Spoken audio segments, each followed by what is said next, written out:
السلام عليكم مشاهدينا الكرام، مرحبا بكم معايا في حلقه مسلسلكم الشيق ورائع، مسلسل قلب الاسود. حلقه رائعه بزاف. غادي نشوفوا جهاد اللي غادي يرجع لالمانيا وغادي يتبعوا مالك باش طردو وباش تقول لي انا سمحت لك، وغادي نشوفوا كيفاش غادي شنو غادي يوقع، واش غادي يرجع جيهان ولا غادي يسافر. غادي نشوف كامل هادشي، وغادي نشوفوا مالك اللي غادي تكون في واحد الحاله خايبه بزاف من بعد ما مشى جيهان وصيفط لها الرساله. غادي نشوف جيهان كان مقلق بزاف وحزين. بزاف ديال الاحداث اللي غادي يوقعوا في هذه الحلقه. كنطلب منكم ما تنسونيش من لايك واشتركوا في القناه فضلا وليس امرا، وسمحوا لي البنات على هذا الغياب. صراحه كانوا عندي شي ظروف ماشي بامكاني باش نحط لكم، وسمحوا لي بزاف. رجعت لكم ان شاء الله بقوه، وغادي نولي نحط لكم حلقات يوميا ان شاء الله باذن الله. كنتمنى ما تبخلوش عليا باللايك ديالكم واشتركوا في القناه فضلا وليس امرا، وتابعوا الحلقه من الاول حتى الاخر. غادي نشوفوا جيهان طبيعه الحال اللي غادي يسافر، وغادي نشوفوا ملاك اللي غادي تصيفط ليه ميساج، ولكن غنشوفوها كيفاش غتكون ردة الفعل ديالها. غادي نشوفوا هنايا صمد اللي غادي يرفض باش يطلق فوتون، وغادي نشوفوا شنو غادي يدير من بعد ما جاتو الغيره من تحسين. غادي يقول ما بقيتش غنطلق فوتون. وهنا غادي نشوفوا ردة الفعل ديال فوتون ولا حتى ديال تحسين اللي غادي يدفع صامت بواحد القوه، وغادي يطيحوا في الارض. وغادي نشوفوا كيفاش غيدخلوا بالبوليس بيناتهم، وبزاف ديال الاحداث اللي غادي نشاهدوا ان شاء الله في هذه الحلقه. باش ما نطولش عليكم، واسعد اللي غادي يهجم حسين من بعد ما باعوا الاخ ديالو جيهان.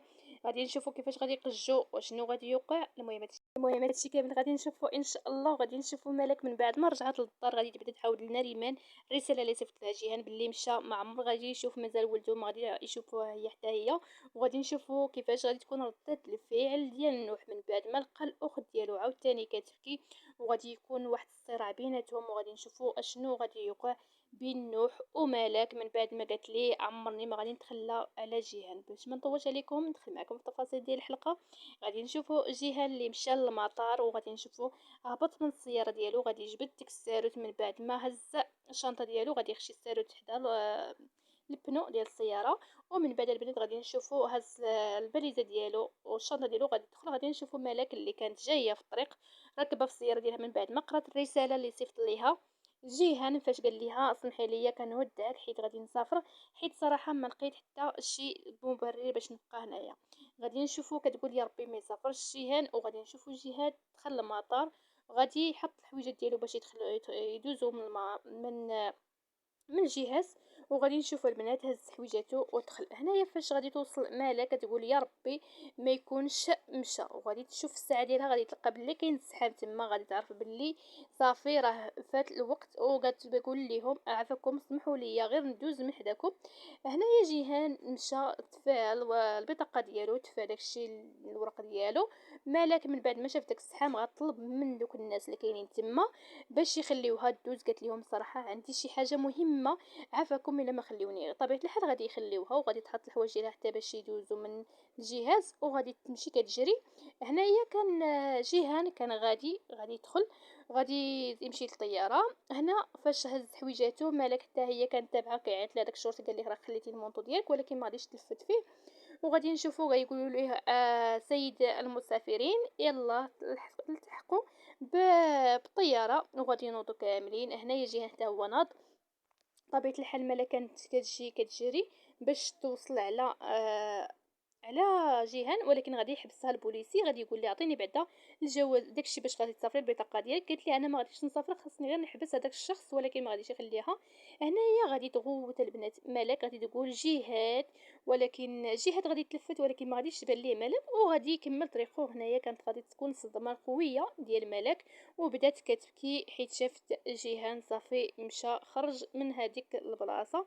جهاد يلا غادي يخرج باش يمشي يركب في الطياره ديالو. وغادي يطفي التليفون ديالو في ديك البلاصه نيت. غادي يطفي التليفون. وهنايا كانت ملك مسكينه بقات كتقول جيهان لا ما ديرهاش ما تمشيش عافاك. جيهان حتى هو اللي كان حزين بزاف البنات كما كتشوفوا. غادي يطفي التليفون ديالو. ملك غادي تكون في واحد الحاله اللي خايبه بزاف، بدات كتبكي. في المشهد اخر غادي نرجعوا لعند فوتون وصمد اللي كانوا قدام القاضي. وهنايا غادي يكون المحامي ديال صمد كيهضر كيقول لهم بغينا نطلقوا السيد صمد وسلاله فوتون. وهنايا البنات غادي نسمعوا صمد اللي غادي ينوض. غادي يقول ليه واحد الدقيقه للمحامي ديالو. غادي يقول له شنو وقع السي صمد. غادي يقول ليه بغيت نهضر عافاك. غادي ينوض طبيعه الحال صمد. غادي يقول ليه السيد القاضي انا كنعتذر حيت انا ما بغيت نطلق مرتي فوتون حيت أنا ندمان بزاف، أنا كنبغيها بزاف.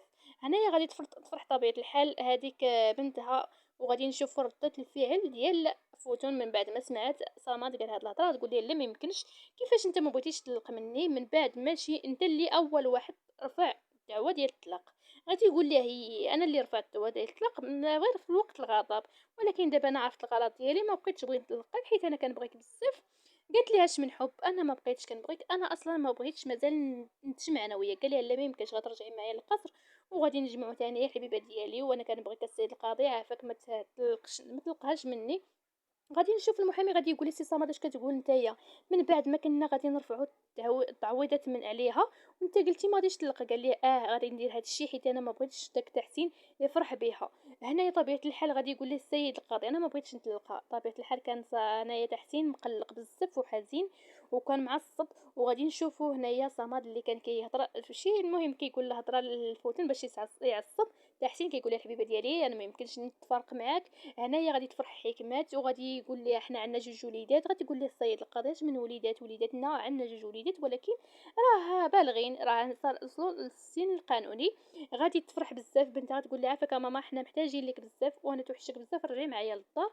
غادي تقول لي السيد القاضي انا بغيت نطلق عافاك. وغادي تدخل المحاميه ديالها تقول ليها السيد القاضي لاله فوتون ما بقاتش بغات تكون مع هذا الراجل، بغات تطلق منه حيت وليداتها تبارك الله راه كبارين، كل واحد كيعيش الحياه ديالو. ولكن لاله فوتون ما بقاتش بغات تجمع هاد الراجل. غادي طبيعه الحال ينطق القاضي، غادي يقول لك كتبه بنتي باللي حنا غادي نرجعوا نفكروا في الموضوع، ما غادي نحكموا دابا حتى الجلسه الاخرى على هادشي اللي قالت لي لاله فوتون. من بعد البنات غادي نشوفوا مالك اللي صيفطت الميساج لجهاد. غادي تقول ليه جهاد عافاك، راه ملي قريت الرساله ديالك جيت كنجري، انا ما نقدرش نعيش بلا بيك، انا كنبغيك بزاف، عافاك جيهان ما تسافرش حيت انا ما نقدرش نعيش بلا بيك. ولكن جيهان ديك الساعه راه كان طافي التليفون البنات وغادي تبقى تهضر مالك غير بوحدها. المهم يعني صيفطت ليه ميساج وغادي تمشي للسياره ديالها. غتقول اكيد كون بغاني اصلا وكان كيبغيني ما غاديش يمشي حتى شي بلاصه وغادي يبقى، ولكن هو اصلا ما كيبغينيش اصلا. هو كون دار ليا القيمه ولا اعتبر بيا ما غاديش يمشي حتى شي بلاصه ويتخلى عليا انا وولدو. من بعد غادي تقول وياك جيهان وياك ترجع وياك ترجع وتجرح ليا قلبي عاوتاني حيت صافي عييت من هذا الشيء. كل مره كتجرح ليا قلبي، كل مره زعما كتحطني في واحد الموقف اللي انا ديما كنجرح راسي براسي. في المشهد الاخر غادي نشوفوهم خرجوا من المحكمه البنات. فوتون غادي يشدها صمد غادي يقول لها ما تمشي حتى شي بلاصه، غادي تمشي معايا للقصر الله يهديك، انا كنبغيك بزاف، غادي نرجعوا للقصر ديالنا عند ولادنا. غتقول لها اش من ولاد اش من القصر، انا عمرني ما غادي ندخل معاك مازال داك القصر. غتقول لي حكمات الله يهديك فوتون واش كتيقي في هذاك تحسين؟ قالت لي ما كنتيق في حتى شي واحد، كنتيق في راسي. ومن بعد غتقول لها بنت عافاك ماما يلا نرجعوا لدارنا. غتقول لي اش من الدار اش من واش انا اللي شتيت العائله ديالنا؟ بالعكس نتوما اللي شتيتو الاسره ديالنا. وغادي يجي طبيعه الحال تحسين من بعد ما شاف صمد شد فوتون من دراعها قال ليها غترجعي معايا. غادي يدفعوه هنايا تحسين ما غاديش يعجبو الحال، غادي يدفع صمد غادي يطيح وما غاديش يرضى صمد. غادي يقول لي غادي ننتقم منك تحسين غادي يجر فوتون وغادي يمشيو بجوج بهم. غادي نشوفوا حكمه اللي غتقول لخوها انت مديون بالشكر ليا. غادي يقول لها اش من الشكر؟ غادي تقول لها غادي تعتذر مني حيت نعم فاش جيت عندك وقلت لك باللي ديك الصوره ديال هذيك الحقيره كاينه عند تحسين. غتقول لها هذيك رانيا شنو كتقولي نتيا؟ واش راه تحسين عنده الصوره ديال الام ديالي؟ غتقول لي كتقول لي ولكن تحسين، قالت لي تحسين عمك ولكن ماماك راه قليله الاحياء. وفي المشهد الاخر غادي نشوف البنات حسين اللي كان غادي يموت من الخلعه من بعد ما سمع التقن. غادي يقول اسعد، غادي يمشي يحل الباب، غادي يلقى بصح اسعد جا عنده. غادي يقول ليه شريك، غادي يقول ليه انا. غادي يقول ليه فينك؟ غادي يقول ليه علاش كدير انا؟ قال لي اش كدير انت هنا؟ قال لي حيت انا كنت مريض. قال لي وانت كيبقى لك كتفك؟ قال لي ماشي شي حاجه كتفي غير كان الجرح شويه، ولكن هنا فاش عندي الجرح غادي ينعت عليه على القلب ديالو. غادي يقول لي واش انا كنتمنى القلب ديالك اخويا يتجرح؟ انت راك الاخ ديالي، ولكن هذاك جيهان هو الحقير، هو اللي دار هذا الشيء كامل. غادي يقول لي خليني بعدا ندخل. غادي يقول لي لا ما تدخل. غادي نهز الجاكيطه ديالي ونخرج انا وياك حيت جيهان هذيك حن غادي تجي ما غاديش تخلينا وغادي تدفع لي طبيعه الحال.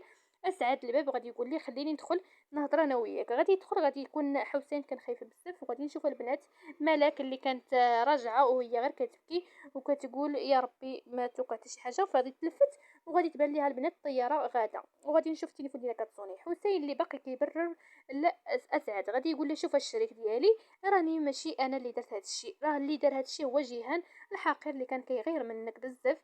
غادي يقول لي بصح، غادي يقول لي واش انت نسيتي فاش كنتي طيحتي من فوق داك الحصان شكون اللي جا عندك ملي كنتي صغير وحنا هو جيهان كيغير منا حيت انا وياك كنا بحال الخوت.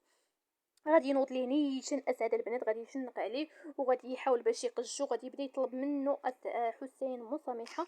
غادي يقول ليه انا ما درت حتى شي حاجه، عافاك سمح لي هذا الشيء كامل دارو هذاك جيهان. غادي يقول ليه اي انت دابا بعتيني ومشيتي عند داك جيهان قلتي حيت جيهان عنده كل شيء صافي هو المدير، ولكن دابا فين هو داك جيهان ياك مشى؟ قال ليه لا يردو، قال ليه من جهنم الحمراء ان شاء الله. ولكن اخويا راه ما انا ما تخليتش عليه، هو اللي جا لعندي وهددني باللي غادي يجري عليا انا ومرتي الزنقه وضربني قدام مرتي، وقال لي باللي ما غادي تلقاو حتى الخبز حتى في شي مدينه تاكلوا فيها.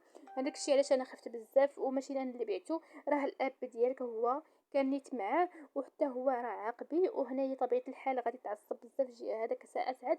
غادي يقول لي عطيني غير فرصه وحده، قال لي لا لا انا غادي نجري عليك دابا شكون المدير واش انا؟ قال لي حيت ديما كنت زعما كنقول باللي انت شي نهار غادي تكون المدير. قال لي عطيني غير فرصه وحده. غادي يقول لي صافي واخا غادي نعطيك فرصه وحده، الا ما استغليتي هذيك الفرصه اكيد غادي نجري عليك لا انت لا مرتك. وهنا غادي يخرج اسعد وغادي يجلس حسين اللي كان خايف بزاف غادي يجي عنقه وغادي يقول الحقير كان غادي يقتلني. وفي المشهد الاخر غادي نشوفوا ملك اللي جات القصر، رجعت للفيلا ديالها وغادي تبقى تشوف في الرساله ديال جيهان وهي كتبكي. من بعد غتحط يديها على كرشها وتقول كنواعدك ولدي عمرني ما غادي نخليك تحس بالغياب ديال الاب ديالك. وعندك الخال كيجنن، يعني عندك خال واعر بزاف، وعندك حتى الام ديالها اللي غادي تضحي على قبلك ولدي، وعندي الام اللي غادي تضحي حتى هي على قبلي. المهم ما غاديش نتخلى عليك ولدي، غنخليك تكون سعيد ديما في حياتك وما غاديش تحس بالفرق ديال الاب ديالك. تهز البنات ديك الرساله وغادي تدخل للدار. فاش غادي تدخل للدار غادي تلقى بلي نريمان كانت تمايا وكانت كتسنى فيها. غادي غير تشوفها نريمان غادي تقول ليها من فوت مالك فين كنتي؟ راه تقلقت عليك بزاف، زعما خفت عليك بزاف. شحال مره صونيت عليك ولكن ما كتجاوبيش، ياك ما وقعت لك شي حاجه؟ غادي تقول لها سمحي لي علاش كتصوني عليا؟ انا بخير، انا دابا جيت الحمد لله. وغادي تقول لها بنتي ليا كتبكي اشنو واقع الحبيبه ديالي؟ غادي هنايا دير ملك يدها في جيبها وغادي تجبد ليها هذيك الرساله وغتعطيها ليها غادي يجلسوا بجوج بهم وهي كتبكي. قالت ليه نريمان صافي جيهان مشى مبقاش غادي يرجع. قالت ليها شنو كتقولي؟ قالت ليها صراحه فاش عطاني فاش صيفط لي الرساله قريتها ومشيت كنجري موراه، مشيت باش نقول ليه عافاك ما تمشيش حيت انا ما بغيتش نفرط فيه وما بغيتوش يمشي. نريمان بقات غير كتشوف في مالك. انا بقيت كنعيط عليه ولكن هو ما سمعنيش. غادي تقول لي نريمان واش بصح نيت كنتي غادي تسمحي ليه؟ قالت ليه اصلا انا سمحت له، ما شحال هادي انا اصلا سمحت له حيت الشخص ما كيتحكمش في القلب ديالو، داكشي علاش انا سمحت له شحال هادي. قالت لي عرفتي بلي انا اصلا سمحت لي وزيدون انا خويا نوح راه كبرنا بلا الاب ديالنا، واخا كان بحال اللي ما كانش ديما دوز حياته كامله في الحبوسات. يعني حنايا كنحس باللي ولدي ما بغيتش يعيش حتى هو كما عشت انا والاخ ديالي، داكشي علاش كنتمنى كون بقى جيهان ولكن مشى صافي تخلى علينا صافي مشاو خلانا. قالت لي انا ريمان اكيد غادي نلقاو الحل، غادي نصيفطوا ليه رساله ونعيط ولا نتصلوا به الا طرا الامر غادي نقلبوا عليه حيت هو دابا مشى حيت فقد الامل وثيقي بيا. غادي تقول لي صافي شنو غادي يوقع مازال صافي انا فقد الامل صراحه ما غادي توقع حتى شي حاجه مازال زوينه. وبدات كتبكي. هنايا غادي تدخل عليهم نوح غادي تشوفوا. غادي يقول لها مالك اختي مالك حبيبه ديالي، ولكن غادي تنوض وغادي تمشي تجري. غادي يقول شنو واقع عاوتاني. غادي يقول لنا ريمان شنو واقع ليها علاش كتبكي بحال هكا. وغادي تجري موراها من ناريمان وغادي تبعها طبيعه الحال نوح. غادي يقول لنا ريمان اشنو واقع علاش كتبكي بحال هكا. غتقول لها صراحه كانت مقلقه بزاف خليها تبكي. قال لها لا ما يمكنش ليها تبكي. غادي تقول لها اكيد عندها شي مشكل. غادي يقول لها انا اصلا هنا باش نفك المشاكل ديالها. قالت لي لا ما يمكنش خلي انسان يبكي. هنايا مالك كانت كتقول صافي مالك بارك عليك من البكا. وغادي نشوفوا نوح اللي كان كيقول لناريمان راه هي ما يمكنش ليها تبكي اكيد.